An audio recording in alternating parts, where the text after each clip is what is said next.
Everyone. आज जो medicine हम पढ़ने वाले हैं उसका नाम है एक्ोनिटम नेपिलस। तो इसका कॉमन नेम है जिसको हम कहते हैं मॉन्कसूट। और ये रनकुलेसी फैमिली से आता है। तो पहले किसी भी मेडिसिन को पढ़ने से पहले हमको ये पता है कि एक्यूट और क्रॉनिक डिजीज है। एक्यूट डिजीज में हम पर्टिकुलर सिम्टम्स में को ज़्यादा महत्व देते हैं। क्रॉनिक डिजीज में हम एक कंस्टिट्यूशन लेते हैं जहाँ पे हम फिजिकल और मेंटल मेकअप के बारे में सोचते हैं। तो यहाँ पे कॉन्स्टिट्यूशन भी है, मेंटल जनरल्स भी है, फिजिकल जनरल भी है। लेकिन ऐसा कोई हार्ड एंड फर्स्ट रूल नहीं है कि क्रॉनिक डिजीज में ही कॉन्स्टिट्यूशन अप्लाई है, एक्यूट डिजीज में नहीं है। एक्यूट डिजीज में अगर हमको मिल जाए तो बढ़िया है। तो एकोनाइट जो दवाई है उसका पहले हम देख लेते हैं कॉन्स्टिट्यूशन। देखिए, it's generally indicated in acute or recent cases occurring in young persons, especially girls, a full plethoric habit who led a sedentary life, person easily affected by atmospheric changes, dark hair and eyes, rigid muscular fiber। तो यहाँ पे ये चीज़ को हमको पता होना चाहिए कि एक्यूट डिजीज में ही एकोनाइट ज़्यादा काम करती है, क्योंकि एकोनाइट जो दवाई है वो उसका एक शॉर्ट एक्टिंग मेडिसिन है जो जिसका एक्शन बहुत दिनों से नहीं रहता है। तो इसीलिए जो भी एक्यूट जितनी भी एक्यूट डिजीज हो गए जो हम देखेंगे बाद में, या फिर रिसेंट ऑरिजिन वाला जो भी डिजीज होगा तो उसमें हम एकोनाइट को सोचेंगे। किस पे, कौन से पेशेंट में हम एकोनाइट को सोचेंगे? Look, young persons, especially girls, a full plethoric habit। Plethoric habit का जो अब अगर हम वर्ड मीनिंग देखने जाए तो हमको ये लगता है, हम ये देखेंगे कि प्लेथोरिक का मतलब है जिनमें बहुत ज़्यादा ब्लड है, फुल ऑफ ब्लड्स। लेकिन ऐसा तो कोई मतलब नहीं होता है। प्लेथोरिक मतलब जिसका बिल्ट बहुत बढ़िया है, जिसका मस्कुलर, देखिए large last rigid muscular fibre, तो जिसका मस्कुलेचर बहुत अच्छा है। ठीक है। फैटी फ्लैबी नहीं है। फैटी फ्लैबी ऐसा होता है कि कोई पेशेंट फैटी फ्लैबी है तो मतलब उसका ठीक है। लेकिन जो जिसका मस्कुलेचर अच्छा है, बिल्ड अच्छा है, ओके, उसको हम प्लेथोरिक हैबिट में रखेंगे। Now who lead a sedentary life. Sedentary life का मतलब क्या है? सेडेंटरी लाइफ का मतलब है जो बैड, मतलब बैड बैड केसेस का ज़्यादा कम होता है। सेडेंटरी लाइफ का मतलब है जो बहुत काम ज़्यादा नहीं करते, फिजिकली इनएक्टिव है, फिजिकल एक्टिविटी ज़्यादा नहीं है, एक्सरसाइज ज़्यादा नहीं करते, थोड़ा भी नहीं करते, उतना चलना फिरना भी नहीं आता है। काम, जो भी काम, जो मान लीजिए आईटी इंडस्ट्री में काम करते हैं, जो भी प्रोफेशनल वर्कर्स हैं, वो ज़्यादा बैठकर काम करते हैं, जहाँ पे मेंटल वर्क ज़्यादा होता है फिजिकल से। तो इसको हम सेडेंटरी लाइफ में रखेंगे। ठीक है। तो अभी तक जो भी हम देखें कि एक सेडेंटरी लाइफ लीड करने वाला यंग पर्सन जिसका प्लेथोरिक हैबिट है, जिसका मस्कुलेचर मतलब मस्कुलेचर अच्छा है, बिल्ड बढ़िया है, डार्क हेयर एंड आईज है, उसका एक्यूट केसेस में हम एकोनाइट को सोचेंगे। और और एक पॉइंट देखिए, person easily affected by atmospheric changes, this is important. Atmospheric changes, इसका मतलब देखिए एकोनाइट का जो पर्सन होता है वो कभी भी बहुत आसानी से किसी भी बीमारी के अंदर नहीं आ जाते हैं। कोई भी बीमारी के अंदर उनको ज़्यादा होता नहीं, क्योंकि उनका मस्कुलेचर अच्छा है, बिल्ट अच्छा है, इम्यूनिटी बढ़िया है। ठीक है। लेकिन जब उनको कोई भी डिजीज़ पकड़ते हैं, कोई भी बीमारी होता है तो बहुत वायलेंट हो जाता है। और ये मोस्टली कब होता है? जब एटमॉस्फेरिक चेंजेस होता है। एटमॉस्फेरिक चेंजेस मतलब बहुत गर्मी थी, बारिश हुआ, अचानक से ठंड पड़ गई। बारिश था, ठीक-ठाक मौसम था, लेकिन अचानक से ठंड पड़ गया एक ही दिन में। तो ये जो एटमॉस्फियर का सडन चेंजेस है, इस सडन चेंजेस के वजह से किसी भी पर्सन में अगर बहुत ही वायलेंट तरीके से कोई एक्सप्रेशन होता है कोई बीमारी का, तब हम एकोनाइट के बारे में सोचेंगे। अब देखेंगे जिस बच्चे का या फिर जिस पेशेंट का उतना बढ़िया इम्यूनिटी नहीं है, मतलब उनका ससेप्टिबिलिटी उतना ज़्यादा नहीं है, अच्छा नहीं है, उन लोगों में बीमारी जब होता है तो उतना ज़्यादा वो एग्ज़ैजरबेट नहीं होता। लेकिन जो लोगों को बीमारी ज़्यादा आसानी से नहीं होता है, उनको अगर किसी टाइम पे लग गया तो वो बहुत वायलेंट हो जाता है, और इसी केस में हम सोचेंगे एकोनाइट के बारे में। अब ऐसा कौन कौन केसेस है हम बाद में देखेंगे। तो ये हमारा गया कॉन्स्टिट्यूशन। नेक्स्ट आइए मेंटल जनरल्स में। सी, first point is great fear and anxiety of mind with great nervous excitability, afraid to go out, to go into a crowd, where there is any excitement or many people, even to cross the street. Great fear and anxiety of mind. Great fear. जब हम repertory देखेंगे तो वहाँ पे fear हो, anxiety हो, वहाँ पे बहुत सारा मेडिसिन आता है। लेकिन उसमें ऐसा भी है जो, अगर कहीं रेपर्टरी में हम देखें तो 10 मेडिसिन ऐसा मिल जाएगा जो फर्स्ट ग्रेडेड है, मतलब जिसका फियर एंड एंजाइटी बहुत ज़्यादा है। लेकिन अगर हम देखेंगे उसमें भी इंटेंसिटी आता है, उसमें भी ऐसा दवाई आता है जिसका इंटेंसिटी सबसे ज़्यादा है। लेकिन फिर भी अगर हमें एंग्ज़ायटी या फिर फ़ियर मिले, ऐसा तो बहुत सारा दवाई है, लेकिन उसका फ़िलॉसफ़ी हमको पता होना चाहिए कि उसका फ़ियर का कारण क्या है? उसका सोर्स कैसा है? ठीक है? क्यों एंग्ज़ायटी हो रहा है? तो एकोनाइट का ये जो फ़ियर और एंग्ज़ायटी होता है, ये होता है बेसलेस। मतलब इसका ट्रूली फ़ियर होने की उतना ज़रूरत है नहीं। ट्रूली एंग्ज़ायटी का उतना कारण है नहीं। ठीक है? तो एकोनाइट पेशेंट बहुत डर जाता है किसी भी छोटे-छोटे चीज़ों में से, छोटी-छोटी बीमारियों से, और बहुत एंग्ज़ियस होता है। हमको ये पता है कि एंग्ज़ायटी और एंग्विशनेस में डिफ़रेंस क्या है? एंग्ज़ायटी वो चीज़ है जो हमारे साथ अभी घटे नहीं। जिस फ्यूचर के बारे में हम सोच रहे हैं कि मान लीजिए हमें कुछ बीमारी हुआ है, तो हम उसके वजह से सोचने लग गए कि इस बीमारी से मुझे बहुत बढ़िया तकलीफ़ होने वाला है। हम मर ही जाएँगे। हमको बहुत मतलब पीड़ा होगा। तो ये जो हम सोचने लग गए, एक चीज़ जो हमें हुआ नहीं, लेकिन उसके बारे में, फ्यूचर के बारे में, उसको हम एंग्ज़ायटी कहते हैं। एंग्विशनेस क्या है? जो चीज़ हमारे साथ अभी हो रहा है या फिर पीछे कभी हुआ था, वो अचानक से हमें हमारे दिमाग में आ गया, तो हम उसके बारे में सोचने लगे। ये होता है एंग्विशनेस, जो एक रियल सैडनेस है, जो एक रियल पेन है, सफ़रिंग है, जिसके वजह से पेशेंट को बहुत ओरिड फ़ील हो रहा है, बहुत टेंशन हो रहा है, उसको हम कहेंगे एंग्विश। और एंग्ज़ायटी अभी हुआ नहीं है, लेकिन शायद होगा, इसके वजह से जो ओरिडनेस आता है। उसके साथ क्या होता है? ग्रेट नर्वस एक्साइटेबिलिटी, तो वो बहुत नर्वस हो जाता है, अफ्रेड टू गो आउट, और इसके लिए वो बाहर जाना नहीं चाहते, किसी लोग से, पर्टिकुलर क्राउड से, जहाँ पे भीड़ है वहाँ पे वो जाना नहीं चाहते। या फिर बहुत सारे लोग हैं, किसी भी एंगेजमेंट पार्टी हो गया, वो पार्टी वगैरह में कहीं पे नहीं जाना चाहता। ठीक है?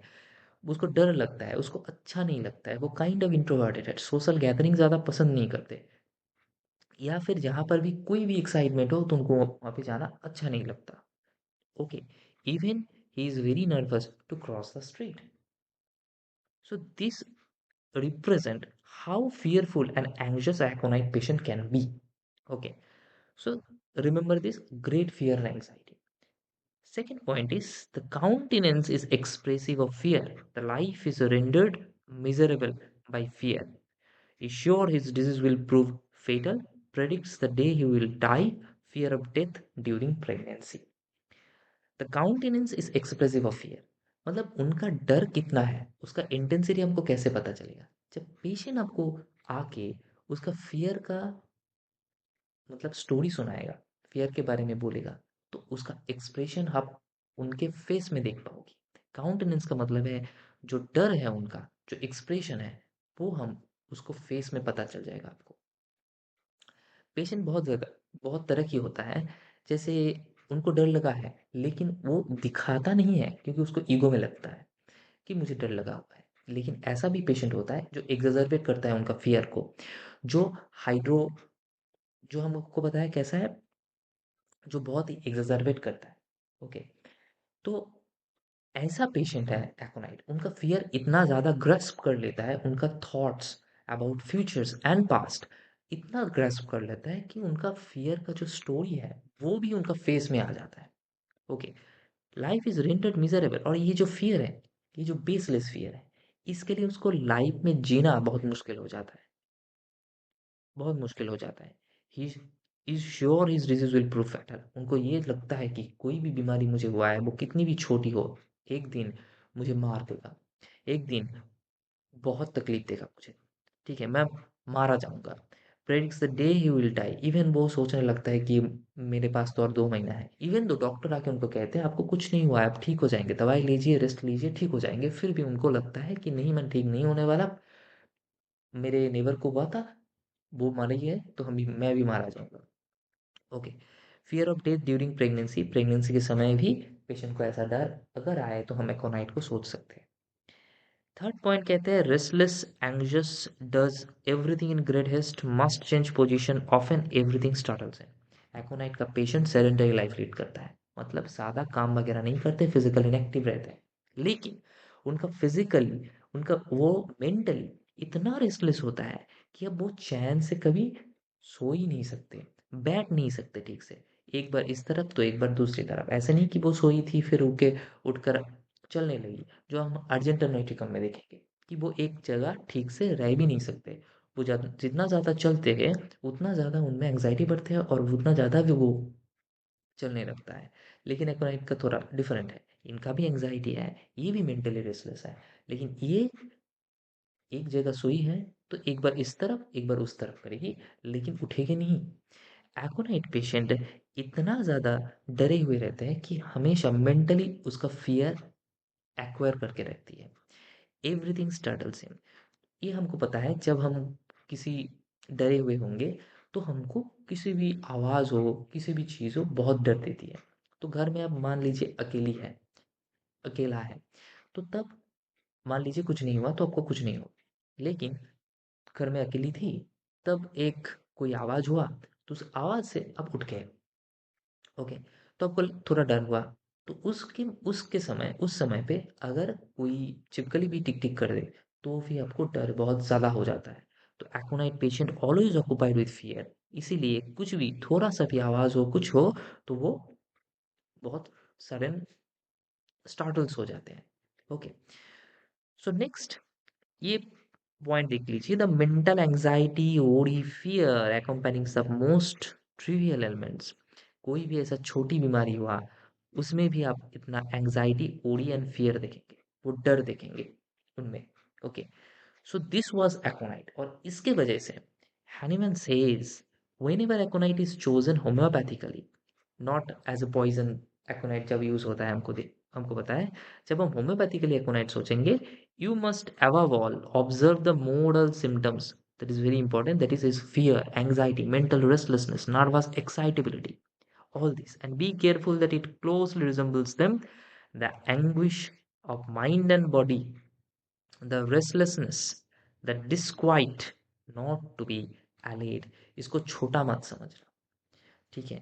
इसको देखना कि जो रेस्टलेसनेस है, जो डिस्क्वाइटनेस है, वो चुपचाप नहीं रह सकते। उसका मेंटल जो रेस्टलेसनेस है, उसके आँखों में, उसके बातों में, उसका फेशियल एक्सप्रेशन में, वो सारा चीज़ आपको एकोनाइट रिप्रेज़ेंट करता है। तो जब भी आप एकोनाइट प्रिस्क्रिप्शन करेंगे तो आपको ये चीज़ देखना ही है। तो एक चीज़ में आप अगर एकोनाइट को हम डिफाइन करना चाहते हैं तो वो है इनका fear and mental restlessness. Next, let come to the physical general. एक और पॉइंट है, that is music is unbearable makes her sad. कोई भी अगर आवाज़ हो, मैंने हम आपको बताया कि स्टर्टल से, तो म्यूजिक भी उसको अच्छा नहीं लगता, उसको बहुत सैड कर देता है। सैवाइना को भी करते हैं, लेकिन सिर्फ अगर मेंस्ट्रुएशन के टाइम करता है तो हम नेट्रम कर्व के बारे में सोचेंगे। Next come to the physical general. First symptoms is complaints caused by exposure to dry cold air, dry north or west winds, or exposure to draughts of cold air. While in perspiration, bad effects of checked perspiration. जैसे मैंने बताया कि atmosphere का बहुत sudden changes की वजह से, जैसे कि कोल्ड एयर, ड्राई नॉर्थ और वेस्ट विंड्स, तो मोस्टली जब ठंड के मौसम आता है, बारिश के मौसम के बाद इंडिया में मोस्टली, तब हम देखेंगे कि बारिश का एक मौसम था जहाँ पे थोड़ा गर्मी था, लेकिन अचानक से ठंड पड़ गया। तो ये जो सडन चेंजेस हो गया, इनका बॉडी वो नहीं ले पाता, तब उनको प्रॉब्लम होता है। मान लीजिए एक छोटी बच्ची है जो मैदान में खेलने गई, तो उस समय थोड़ा थोड़ा गर्मी था, लेकिन अचानक से बारिश का मौसम था, थोड़ा थोड़ा गर्मी था, अचानक से ठंड पड़ गया, लेकिन वो खेलती रही, उनको पसीना आ गया और बहुत हवा चलने लगी, तो उसके वजह से उनको प्रॉब्लम हो गया। अगले दिन प्रॉब्लम कुछ भी हो सकता है, जो हम बाद में देखेंगे, कफ हो सकता है, कॉमन कोल्ड हो सकता है, कुछ भी प्रॉब्लम हो सकता है। लेकिन बाद में अगले दिन उसका मम्मी आया आपके पास, उसने बोला, मेरे बच्ची तो इतना ज़्यादा प्रॉब्लम में नहीं आती, उनको बीमारी उनको होता नहीं है, लेकिन अगले दिन मतलब क्या पता हो कि ठंड पड़ने की वजह से बहुत ज़्यादा बुखार आ गई, ठीक है? मतलब बहुत ही ज़्यादा बुखार आ गई।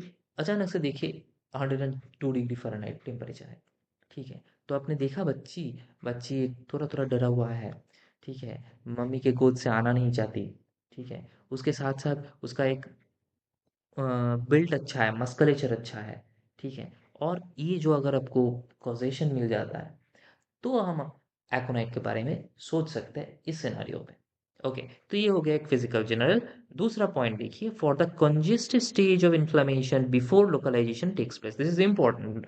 कंजेस्टिव स्टेज ऑफ इन्फ्लेमेशन मतलब क्या है? इन्फ्लेमेशन एक फुल ब्लोन डिजीज है, कहीं पर भी हो सकता है बॉडी में, लेकिन इन्फ्लेमेशन पूरा पूरा एस्टेब्लिश होने के पहले अगर कोई पेशेंट आपके पास आए, तो हम सोच सकते हैं कि ये एकोनाइट का पेशेंट है। मतलब एक तो होता है, हमको पता है इन्फ्लेमेशन का बहुत सारे स्टेजेस होता है, हमको पता है रूबोइडल और कॉलर ट्यूमर होता है। तो एक होता है रेडनेस, एक होता है पेन, कैलर का मतलब है इंक्रीज टेम्परेचर, और ट्यूमर हो स्वेलिंग। तो ये जो 4 स्टेज है, ये एक के बाद एक ऐसा नहीं आता है। लेकिन अगर कोई भी इन्फ्लेमेशन शुरू होता होने जा रहा है, मान लीजिए, तब पेशेंट में बहुत ज़्यादा पेन हो रहा है, intolerable pain, they drive him crazy, becomes very restless at night mostly, then हम एकोनाइट को इन्फ्लेमेशन में सोचेंगे। लेकिन अगर फुल ब्लोन इन्फ्लेमेशन हो गया, पेशेंट बहुत बाद में आ गया, बहुत दिन हो गया, तब हम एकोनाइट को नहीं सोचेंगे। ओके, तो ये एक चीज़ को भी हमें पता होना चाहिए। लेकिन कौन सी बीमारी में ये हो सकता है, वो हम बाद में देखेंगे, पर्टिकुलर सिम्टम्स सब करेंगे। तो ये हो गया उनका constitution, mental and physical general. तो इनको हम अगर रैप अप करते हैं, तो हमको ये मिलता है कि आदमी उस उस डिजीज पे हम एकोनाइट मोस्टली प्रिस्क्राइब करेंगे जो एक्यूट है, क्योंकि ये एक शॉर्ट एक्टिंग दवाई है। और पेशेंट अगर सेडेंटरी लाइफ लीड करता है, उसका मस्कुलेचर बिल्ड बहुत बढ़िया है, बहुत स्ट्रांग है, इम्यूनिटी बहुत स्ट्रांग है, ज़्यादा से उतना आसानी से काबू नहीं होता है बीमारी से, लेकिन जब होता है वायलेंटली वो आ जाता है। तब अगर डिजीज कोई भी छोटा हो, कितनी भी हो, वो मेंटली रेस्टलेस कर देता है पेशेंट को। पेशेंट फियर में आ जाता है, एंग्जाइटी में आ जाता है, उसका काउंटेनेंस, फेशियल एक्सप्रेशन में भी फियर हमको मिलता है। तो हम एकोनाइट के बारे में एक बार सोच सकते हैं। Okay, now come upon the particular symptoms. First, see the female reproductive symptoms. First is amenorrhea. Amenorrhea is a clinical term that means absence of menstruation in plethoric young girls after fright to prevent separation of menses. Now, amenorrhea is a clinical term, but not necessary कि amenorrhea मतलब जो बोला गया है वही हो। amenorrhea हमको पता है, अगर हम जब गायनी पढ़ते हैं कि प्राइमरी सेकेंडरी होता है। प्राइमरी में जो पेशेंट का पहला जो मेनर्की है, वो ही बहुत लेट में हो रहा है, तो हम वो बोलेंगे। सेकेंडरी का क्या है, किसी भी कारण में किसी भी डिजीज हुआ है, तो पीसीओडी हो सकता है या फिर कुछ भी हो सकता है, जहाँ पे पेशेंट का 6 महीने हो गया फिर भी कोई मेंस्ट्रुएशन नहीं हो रहा है, तो इसको हम एमेनोरिया कहते हैं। लेकिन अगर एमेनोरिया मतलब यहाँ पे अगर मान लीजिए पेशेंट का टाइमली मेंस्ट्रुएशन होता है, लेकिन अभी 1 महीना गैप हो गया लेकिन कुछ नहीं हुआ, या फिर 15 दिन गैप हो गया कुछ नहीं हुआ, तब पेशेंट को लगता है कुछ गड़बड़ी है, तो एक बार जाते हैं पेशेंट फिजिशियंस को दिखा लेते हैं। तो अगर आपको इस समय में ऐसा मिला है आफ्टर फ्लाइट, आफ्टर फ्लाइट को कैसे मिलेगा? पेशेंट को आप पूछेंगे कि घर में ऐसा कुछ हुआ था जिसके लिए आप बहुत डर गई थी, या फिर कोई भी प्रॉब्लम हुआ था, ऐसा कुछ हुआ था? तो पेशेंट तब बोलेगी कि हाँ हुआ था, मेरा मम्मी डैडी का बहुत झमेला हुआ था, या फिर मेरे स्कूल में मेरे टीचर ने बहुत ज़्यादा डांट दिया था, तो मैं उधर ही रो दिया और बहुत डर गई थी, मैं अगले 2 दिन स्कूल ही नहीं गया, ठीक है? तो ये जो सिनारियो है, ठीक है, उसमें पेशेंट को आप देखेंगे वो बोल रही है, और वो उसका बोलने के समय उसका ढंग देखिए, उसका फियर देखिए, उसका एक्सप्रेशन देखिए, वो सच में डरा हुआ है। पेशेंट ऐसे भी बता सकते हैं कि हाँ घर में तो झमेला हुआ था, बहुत बड़ा हो गया था, लेकिन वो चलता रहता है, उतना ज़्यादा मैंने उनमें फोकस नहीं किया, वैसा तो कुछ हुआ नहीं। और एक पेशेंट कह रहा है कि हाँ बहुत बढ़िया हो गया, तो मैं बहुत डर गई थी, घर में जाके दरवाज़ा लॉक कर दिया था, मुझे बहुत डर लगा था। तो आप सोच सकते हैं हाँ ये एक फ्राइट का सिम्टम्स हो सकता है, ये यहाँ पे पेशेंट डर गई थी और इसके लिए उसका हार्मोनल रेगुलेशन में इफेक्ट पड़ गया।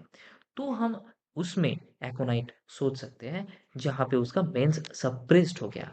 तो इस सप्रेशन को रोकने के लिए, मीन्स फिर से चालू करने के लिए हम सोच सकते हैं एक्रोनाइट के बारे में। Come to the next symptom, that is respiratory symptom. First is cough, croup, dry, hoarse, suffocating, loud, rough, croaking, hard, ringing, whistling on expiration। हम एसिटिक एसिड में पढ़े हैं कि ऑन इनहेलेशन होता है कब, यहाँ पे एक्सपीरेशन लाइक कॉस्टिकम।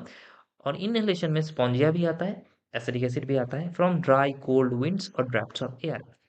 मान लीजिए उनको फीवर हो गया, मान लीजिए उनको कफ हो गया, और कफ कुछ भी तरह की हो सकता है, वेट कफ हो सकता है, ड्राई हो सकता है, और सफोकेटिंग दम बंद करके हो सकता है, बहुत जोर जोर से खांसी हो रहा है, क्रोकिंग मतलब खर खर करके आवाज हो रहा है, हार्ड कफ हो रहा है, किसी भी तरह की कफ हो सकता है, जो भी कफ होता है। लेकिन वहां का एक्सपीरेशन में पेशेंट जब जोर से हवा लेती है और जब छोड़ जा मतलब छोड़ती है, तब उनको ज्यादा तकलीफ होता है। और इसका कारण क्या है? वो कोल्ड एक्सपोज़र, वो अचानक से सडन चेंजेस ऑफ एटमॉस्फेयर, उसमें हम एक्ोनाइट सोचेंगे। Next come to the nervous system. यहाँ पे on rising from a recumbent positions, the face red become deathly pale और he become faint giddy and falls. ये किसी भी कारण में हो सकता है, ये नर्वस में भी हो सकता है, नहीं भी हो सकता है, सडन बीपी लॉस हो गया, सडन शुगर फॉल कर गया, या फिर पेशेंट का कन्वल्शन था, टीथिंग चिल्ड्रन था, अभी जब दांत निकलने जा रहा था, तब पेशेंट को ऐसा हो सकता है। Hit, jerks, twitches of single muscles, child gnaws his fist, frets, screams, skin hot, dry and high fever। क्या होता है? पेशेंट रिकम्बेंट पोजीशन में था, मतलब किसी दीवार पे मतलब ठेस के ऐसे बैठा था, तब वो उठी, सडन उठा, और सडनली उनका फेस रेड हो गया, और सडनली उसका फिर फेस पेल भी हो गया, मतलब सर्कुलेशन में कुछ प्रॉब्लम आ गया, उनका सर घूम गया, ऐसा भी हो सकता है। ठीक है, ही फेंट, वो गिर जाता है, गिडी एंड फॉल, सिर घूमने लगता है और गिर जाता है, नहीं फियर्स टू राइज अगेन, और उनको फिर से उठने का डर लगता है कि मैं फिर से अगर गिर जाऊं तो, क्योंकि फियर है ना, यहाँ पे फियर तो इम्पोर्टेंट फैक्टर है, उठने के लिए डर लगता है उनको। often accompanied by vanishing of sight and unconsciousness। Okay, तो these are the general symptoms, लेकिन इसमें फियर एक ऐसा चीज है जो एकोनाइट को स्टैंड आउट करता है। कॉन्वल्सन ऑफ टीथिंग चिल्ड्रन, जो मैंने बोला, हिट, जर्क्स, ठीक है, मसल क्रैम्प्स हो सकता है, ट्विचेस ऑफ सिंगल मसल हो सकता है, चाइल्ड नोज इज फिस्ट, वो मुट्ठी बंद कर लेता है और मुंह से आवाज निकलने लगता है, फ्रिट्स बहुत मतलब बेचैन हो जाता है, चिल्लाता है, ठीक है, इन सब चीजों में, और बहुत ज़्यादा टेम्परेचर हो जाता है, किसी भी इन्फेक्शन में की वजह से हो सकता है, ये कन्वल्शंस किसी भी ब्रेन डिसऑर्डर में हो सकता है, लेकिन इसका मैनिफेस्टेशंस एक्यूट होना चाहिए, इसका उसके साथ पेशेंट में एक फियर होना चाहिए। अगर एकदम बच्चा है तो नहीं मिलेगा, लेकिन थोड़ा एडल्ट होगा तो यहाँ पे अगर फियर हो जाता है, मिलता है हमको, तो हम एकोनाइट के बारे में सोचेंगे। इसका ऑनसेट सडन वायलेंट होना चाहिए, ये हमको याद रखना है। Next come to the fever. Fever एक कॉमन एलिमेंट है जहाँ पे एकोनाइट बहुत बार हम यूज करते हैं, इसीलिए एकोनाइट होम्योपैथिक यूनिवर्स में एक बहुत कॉमन मेडिसिन है। फीवर में जहाँ पे स्किन ड्राई एंड हॉट होता है, face red, pale and red alternately, burning thirst for large quantities, this is important, बहुत ज़्यादा पानी का प्यास रहता है, मोस्टली कोल्ड वाटर का, उसके साथ उनमें intense nervous restlessness, mental restlessness रहता है, टॉसिंग अबाउट, एगोनी, पेन से बहुत ज़्यादा चिल्लाता है, चेंज करता है position, okay, becomes intolerable towards evening और नाइट, और इवनिंग एग्रावेशन इनका होता है। तो फीवर फीवर क्या होता है?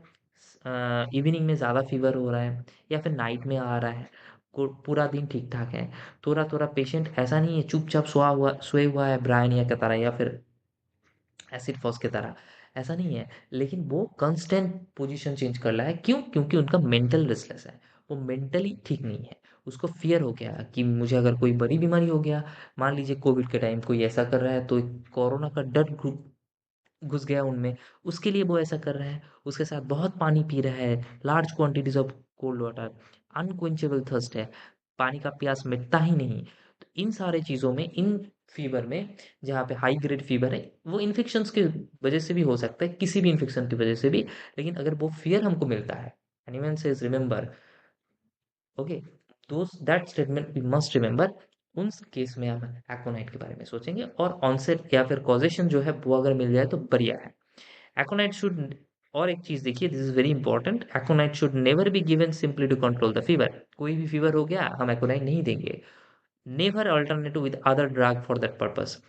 होम्योपैथ ऐसा कभी कभार करते हैं कि एक दवाई दिया, कम नहीं हुआ तो दूसरा एक दवाई दे देते हैं, और तीसरा एक दवाई और दे देते हैं जो उनका काम नहीं करता। ये जो होता है, ये एक होम्योपैथी का कैओस हो जाता है, होम्योपैथिक मेडिसिन का, जहाँ पे सिम्टम्स का अमलगमेशन हो जाता है, ना तो ठीक से क्योर हो पाता है, ना तो ठीक से सेकेंडरी सिम्टम्स मिलता है, कुछ नहीं होता है। और एकोनाइट का इन सब केसेस में कभी नहीं यूज करना है हमें। If it be a case of requiring aconite, no other drug is needed, aconite will cure the case। अगर एकोनाइट का ही केस है जो हमको ठीक से पता होना चाहिए, तो एकोनाइट ही हम देंगे, और एकोनाइट से ही वो क्योर होगा। और कैसे पता चलेगा हमको ये एकोनाइट का ही केस है? इसके लिए हमको एकोनाइट का अच्छे से पढ़ना है, ये लेक्चर्स 2 बार क्यों, 3 बार क्यों, 10 बार देखना है। Next is, unless indicated by exciting cause, is nearly always injurious in first stage of typhoid fever. So this is what experience teaches us in homeopathy। तो अगर ये एक ऐसा मेडिसिन है, ठीक है, हम देखा है कि देखे हैं कि बहुत सारा फिजिशियंस जो है वो देखे हैं कि जब भी टाइफाइड फीवर के फर्स्ट स्टेज में विथ प्रॉपर इंडिकेशन हम एकोनाइट देते हैं, वो एग्रावेट कर देते हैं सिम्टम्स को। तो हमें यहाँ पे थोड़ा थोड़ा कॉशियस रहना पड़ेगा, ठीक है। और लास्टली हम देखिए मोडालिटीज हम देख लेते हैं। मोडालिटीज में aggravation and evening and night जो हम देखे हैं, पेन इनसपोर्टेबल, इन इस समय पे पेन बहुत ज़्यादा होता है। In warm room with rising from bed, जैसे भी रिकम्बेंट पोजीशन में हम देखे, lying on affected side, hepar sulphur और नाक मॉस्कियाटा की वजह से पेशेंट ठीक एक तरफ नहीं सोए सकते, उनको दर्द बहुत ज़्यादा होता है। और कम होता है, कम कब होता है, एमल्यूरेशन कब होता है, in open air. Open air में इनको अच्छा लगता है, बढ़िया, ठीक है। ओके, लास्ट हम चले जाते हैं रिलेशनशिप में। Complementary to coffea in fever, fever में हम कॉफिया के बाद एकोनाइट सोच सकते हैं, स्लीपलेसनेस के बाद हम सोच सकते हैं, और इनटॉलरेबल पेन में हम एकोनाइट के बाद, कॉफिया के बाद सोच सकते हैं। To arnica in traumatism, very important, trauma में हम आर्निका दिए थे, लेकिन उस ट्रॉमा से बाद उनमें इतना ज़्यादा फ़ियर आ गया, डर आ गया कि उनको बढ़िया कुछ हो जाता है, तब हम एकोनाइट सोचेंगे। सल्फर इन ऑल केसेस, हम एकोनाइट हमने दिया, उसके बाद हम सल्फर किसी भी चीज़ में सोच सकते हैं। Rarely indicated in fevers which brings out eruptions. So eruptive fever में जहाँ पे स्किन पे कोई इरप्शंस आ गया, उधर हम एकोनाइट को ज़्यादा नहीं सोचेंगे। तो ये कुछ कॉशंस हमको मानना है। पहला तो, फियर अगर है नहीं है तो हम एकोनाइट को देने से थोड़ा रोक लेंगे खुद को। दूसरा, एकोनाइट अगर हमने दे दिया तो उनको ज़्यादा रिपीट नहीं करेंगे दूसरे कोई मेडिसिन से। तीसरा, कोई टाइफॉइड के फर्स्ट स्टेज में हम नहीं देंगे एकोनाइट को। और थर्ड फोर्थ, किसी भी इरप्टिव स्टेजेस में, फीवर में, कंडीशंस में हम एकोनाइट को नहीं देंगे। और lastly, the एकोनाइट is acute of sulphur, और इसीलिए मतलब जैसे हम सल्फर क्रॉनिक डिजीज में बहुत बार यूज करते हैं, एकोनाइट एक्यूट डिजीज में बहुत ज्यादा यूज होता है। And both precede and follows it in acute inflammatory conditions। And aconite को हम एक्यूट इन्फ्लेमेशन कब देंगे? जब लोकलाइजेशन नहीं हुआ, पहले स्टेज में इन्फ्लेमेशन के, तब देंगे। और सल्फर को भी हम दे सकते हैं। तो यहाँ इससे हम खत्म होता है हमारा एकोनाइट का जर्नी। नेक्स्ट हम दूसरे दवाई लिख के मेडिसिन लेकर आएंगे। अगर आपको कोई भी सवाल हो, क्वेश्चन हो, कमेंट सेक्शन में मुझे पूछिए, बोलिए। और अगर ऐसा कोई केस है जिसको आप एकोनाइट से बहुत बढ़िया तरीके से क्योर किए हैं, तो वो मुझे कमेंट सेक्शन में जानिए, जनाइए, बोलिए। तो इसके साथ हम एकोनाइट को ख़त्म करते हैं। Thank you.